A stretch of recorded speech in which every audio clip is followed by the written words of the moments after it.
Tagar Institut, Jurnalisme dan Riset. Saya kira dengan masuknya Mbak Puan menjadi ketua DPR RI, ya tentu ada maksud dari partai, yang ingin mendukung Puan. Saya yakin itu akan dilakukan. Dan saya juga mendengar isu-isu yang beredar di masyarakat bahwa Mbak Puan akan disandingkan katanya dengan Pak Prabowo, dengan Pak Prabowo Subianto.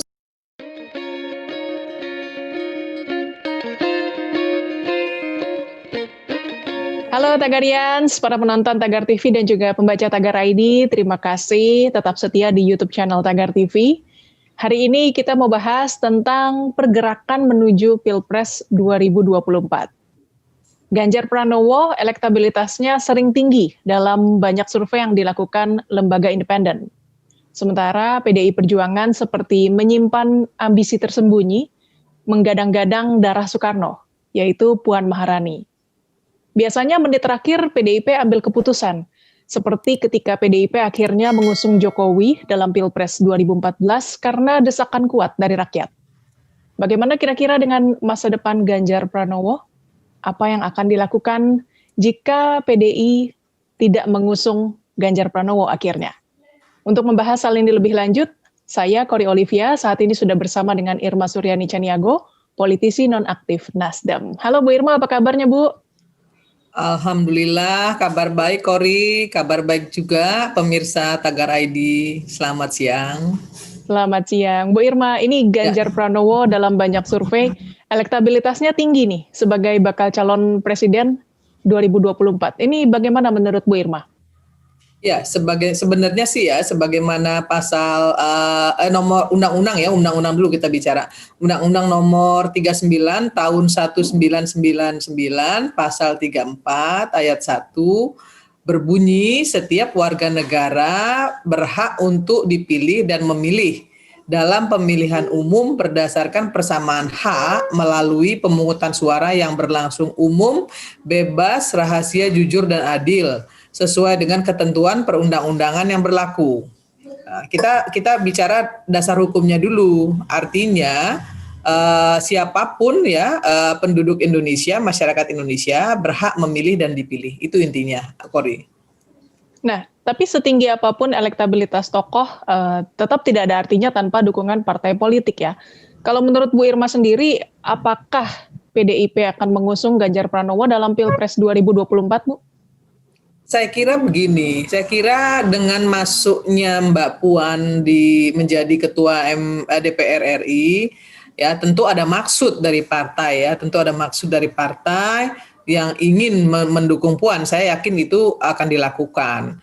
Dan saya juga mendengar isu-isu yang beredar di masyarakat bahwa Mbak Puan akan disandingkan katanya dengan Pak Prabowo, dengan Pak Prabowo Subianto. Saya mendengarnya di jagat raya netizen ya, dari seluruh berita-berita di media, isu-isunya kan mengarah ke sana lah, mengarah bahwa Mbak Puan akan bergandengan dengan Pak Prabowo. Itu juga didasari dengan fakta dekatnya hubungan antara PDIP dan Gerindra. Ya, isunya seperti itu. Saya kira PDIP tidak mau melepas lagi kursi RI satunya ke orang lain. Saya yakin di 2024 Mbak Puan maju. Nah, dengan begitu artinya kesempatan dari kader-kader PDIP yang lain akan sangat kecil, Nah, kecuali PDIP gitu ya menjadi partai terbuka, bukan untuk terah-terahnya lagi gitu ya. Kemarin kan terpaksa tidak mendukung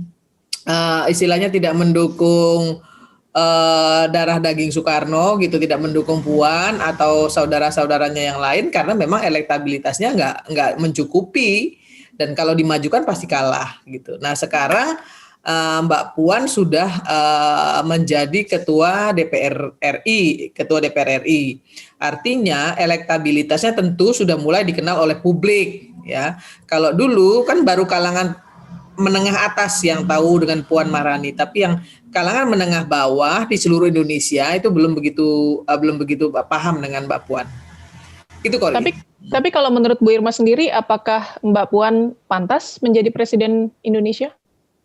Persoalannya kan bukan soal sebenarnya di Indonesia itu persoalannya bukan pantas atau tidak pantas. Puan kan sudah menjadi ketua DPR RI loh, gitu. Kalau nggak pantas kan nggak mungkin jadi ketua DPR RI, kan itu ya. Itu yang pertama. Nah yang kedua persoalannya bukan soal pantas dan tidak pantas lagi hari ini. Oligarki politik hari ini memang merajalela, bukan cuma untuk pilpres, untuk pilkada, di pileg pun sama gitu. Nah ini yang menjadi masalah sebenarnya di Indonesia hari ini ya, di periode, di 2 periode terakhir ini. Saya melihat begitu kencangnya oligarki politik. Nah sehingga kecil kemungkinan menurut saya kalau Ganjar akan didukung oleh PDIP. Ya, saya kira ini sudah saatnya PDIP mendukung Puan. Menurut saya seperti itu. Oke, kalau Bu Irma sendiri melihat PDIP bagaimana sih Bu? Mengingat PDIP bisa dikatakan sebagai partai terbesar saat ini. PDIP kan punya kursi untuk bisa melenggang ke DPR ke RI 1 itu cukup besar. Ya, cuma butuh dua partai politik saja dia sudah bisa melenggang ya ke kursi DPR RI presiden untuk pilpres. Nah, sementara partai-partai lain kan harus mencari dukungan minimal 2 atau 3 partai untuk bisa maju menjadi calon presiden, mengusung calon presidennya. Nah, saya kira PDIP punya peluang yang besar gitu ya, sepanjang PDIP juga bisa menggandeng partai-partai lain untuk bisa berkoalisi dengan PDIP, gitu, menguasai koalisi besar lah ya di pilpres nanti. Nah, kemudian kerja politiknya juga baik. Saya kira mereka punya peluang juga untuk bisa menuju RI 1. Bu Irma sendiri kenapa tidak gabung PDIP, Bu? Lah, saya kan kadernya. Saya ini kan pendiri Nasdem ya, pendiri Partai Nasdem gitu. Nggak mungkin dong saya pindah partai. Itu yang haluan ya Bu ya. Ya, kita nggak boleh juga jadi kutu loncat lah ya, kecuali ada hal-hal tertentu yang di luar gitu ya, di luar ketentuan umum lah istilahnya ya. Baru mungkin saya akan berpikir ke tempat lain gitu. Tapi sepanjang tidak ada yang berubah dari Nasdem, tidak ada yang berubah dari Restorasi Indonesia, nggak mungkin saya pindah kemana-mana gitu. Nah, satu lagi yang ingin saya sampaikan bahwa Nasdem itu dalam memilih presiden dan calon presiden atau memilih siapapun yang akan didukungnya tetap harus melalui survei elektabilitas, Kori.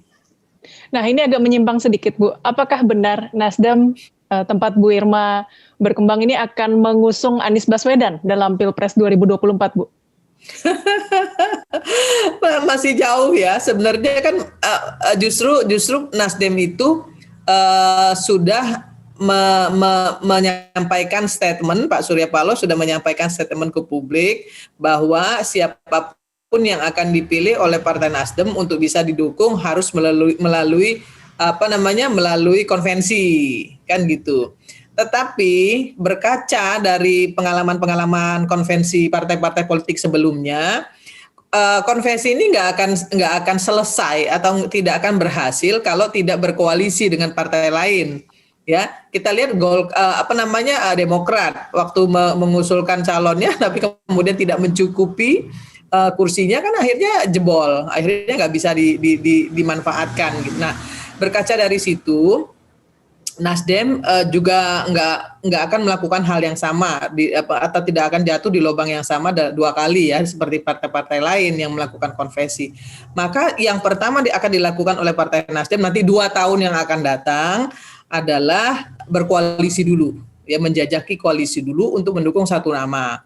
Nah, kemudian baru kita menjaring calon-calon yang akan dikonvensikan. Nah, yang ketiga, yang terakhir, yang paling penting dari Partai Nasdem dalam menentukan siapa yang akan didukung adalah survei elektabilitasnya, gitu loh. Dan kita punya tagline play to win, main dan menang. Artinya kita harus berpatokan pada hasil survei juga. Kalau elektabilitasnya nggak bagus, nggak mungkin kita dukung. Gitu Kalau kali. kalau menurut penilaian Bu Irma, siapa sih kira-kira yang paling cocok jadi presiden dan wakil presiden 2024, Bu? Saya kok masih belum ngelihat secara terang benderang ya, tapi kan ada Ganjar, kemudian ada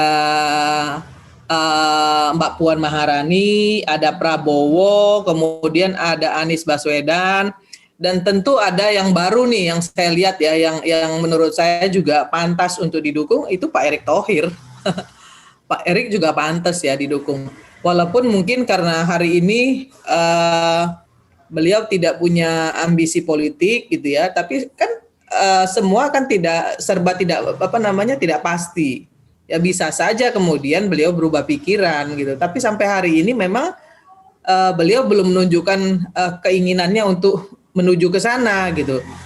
Tapi siapa tahu momentum menentukan lain. Saya sih melihat Pak Erick punya kans juga sih untuk bisa dimunculkan entah sebagai presiden, entah sebagai wakil presiden.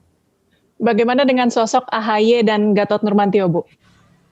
Wah, kalau yang ini sih, kalau AHY saya kira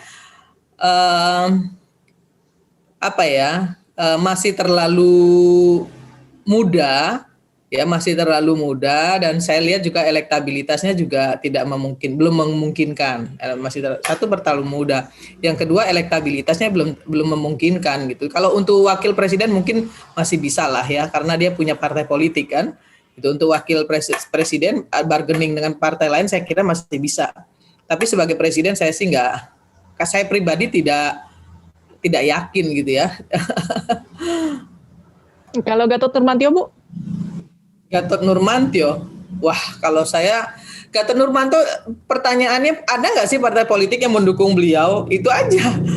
Ada nggak partai politik yang mendukung beliau? Menurut saya sih sebenarnya sebelum periode ini itu sebenarnya dia punya kans ya. Tapi ya itu terlalu kebelet sehingga kemudian salah jalan gitu ya akhirnya mau tidak mau suka tidak suka karena terlalu condong gitu ya ke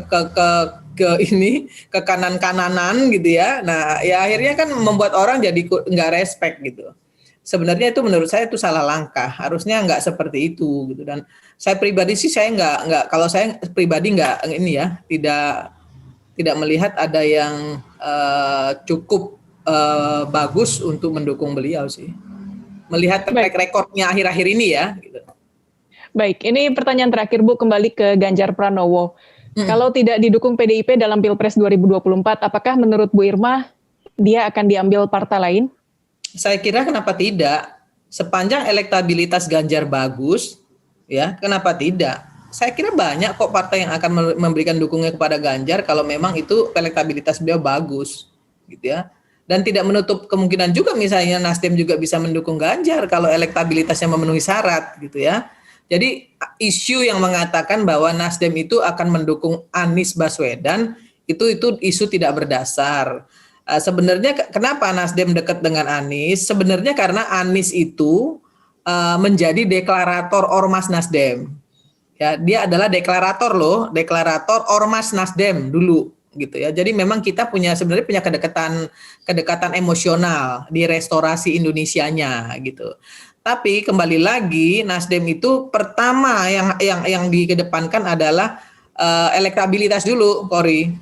Kalau elektabilitasnya bagus, artinya masyarakat kan mendukung. Nah, kalau masyarakat mendukung, artinya kan bisa menang nih, gitu loh. Nah, itu yang pertama menjadi dasar bagaimana kenapa Nasdem memilih seseorang baik di calon bupati, wali kota, gubernur. Itu sudah diterapkan oleh Nasdem, play to win-nya itu. Maka kemudian 2 periode terakhir ini survei di pilkada Nasdem itu tertinggi. Kemenangan calon-calon yang didukung Nasdem. Oke, baik Bu Irma, terima kasih Ibu untuk waktunya. Sehat dan sukses selalu Bu Irma. Sama-sama, terima kasih Kori, terima kasih Tagar. Selalu sehat kita semua, Tagar ID mantap. Amin. Tagarians, demikian perbincangan saya bersama Irma Suryani Caniago, politisi nonaktif Nasdem. Subscribe YouTube channel Tagar TV dan klik loncengnya juga untuk mengikuti video menarik membahas topik terhangat hanya untuk Anda. Dan selalu ingat 3M, memakai masker, menjaga jarak, dan mencuci tangan. Saya Kori Olivia, Tagar TV.